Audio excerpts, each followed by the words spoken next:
As the federal government and BP work to cap the flow of oil in the Gulf, questions now surround the safety technology used by the deepwater drilling industry, such as these blowout preventers that are supposed to prevent accidents like this one from happening. Clean Sky's Dan Goldstein takes a look now at just how these devices may have failed and what it means for the future of the industry. We asked whether the blowout preventer used here was adequate to shut off any leak. Once the primary accident occurred, why did not all of the various safety features in terms of blowout prevention kick in? At the center of the investigation, the blowout preventer, or BOP, a device designed to work deep underwater at high pressures. It's supposed to slam shut a well using rams and shears to keep the oil and natural gas from surging up the pipe onto the platform. After the explosion, remote-controlled mini-subs tried to activate the rams deep underwater, but failed. BP found oil leaking from 3 separate pipe breaks. Cameron, the maker of the BOP, isn't talking. Neither is Transocean, which operated the rig.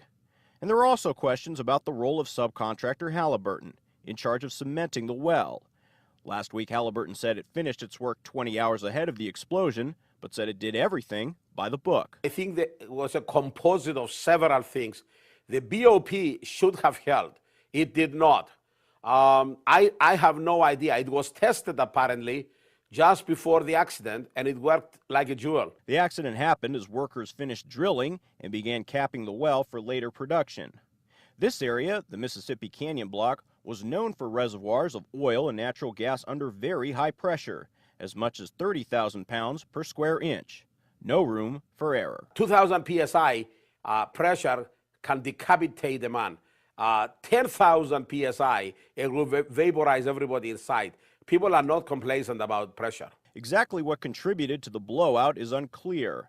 The rig was supposed to drill down to 18,000 feet. But some workers now allege BP went beyond its permit to 20,000 feet, something the company denies. Another factor being considered, improperly cured cement lining the well, which could have allowed high-pressure gas and oil to burst up the pipe.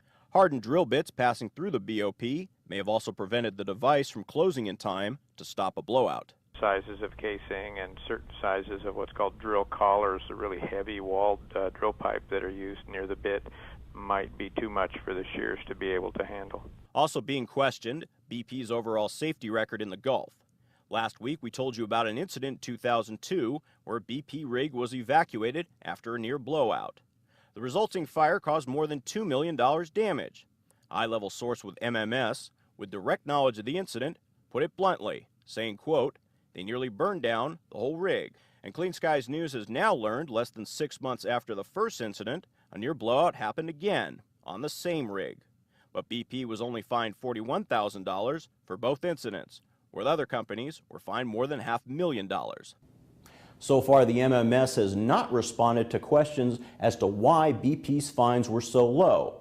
And the agency might also face more inquiries as to why it didn't require safety devices that are mandatory in other countries. That could include remote shutoff devices like these to activate the blowout preventer if the rig is evacuated.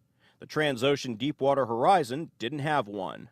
The industry says the price tag for these devices, as much as $500,000 each, is too high, and they don't always work.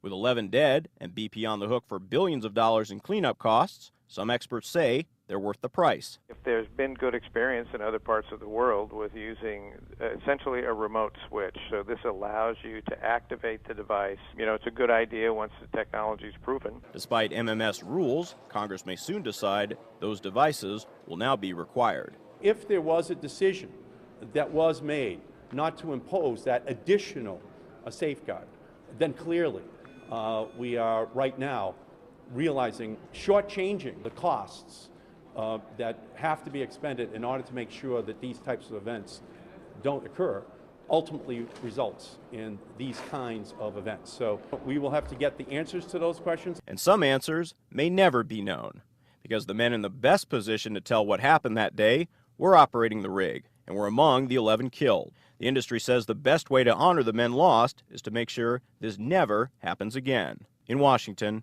Dan Goldstein, Clean Skies News.